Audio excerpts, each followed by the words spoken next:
maariyaha guud ee wakaalada horumarinta wadooyinka Soomaaliland ayaa qalab ciyaareed guddoonsiiyay koox ka ciyaarta xaafadda Biibsiga ee magaalada Hargeysa. maariyaha guud ee wakaalada horumarinta wadooyinka Soomaaliland Professor Xasan Ali Cismaan oo ka hadlay madasha lagu guddoonsiinay qalabka ciyaareed ee kooxda Star Biibsi oo ku tilmaamay inay tahay dhiirigelin ay ugu talagalay inay ku dhiirigeliyo dhalinyarada ka ciyaarta xaafadda Biibsiga uu sheegay inay qayb muhiim ah kaga jiraan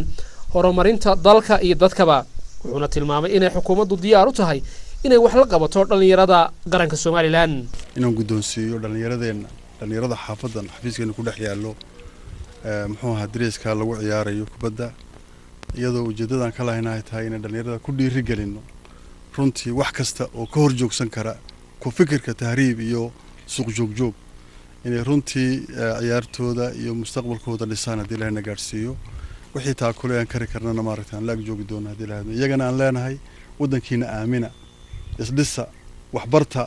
gabagabadii waxa isaguna madashaasi ka mahadnaqay kabtanka kooxda Biibsi Star wuxuuna aad ugu mahadnaqay maariyaha guud ee wakaalada horumarinta wadooyinka oo tilmaamay inay tani wax weyn ka tari doonto qaab ciyaareedka kooxda uu tilmaamay inay dhiirigelin ugu filan tahay qalabka la guddoonsiiyay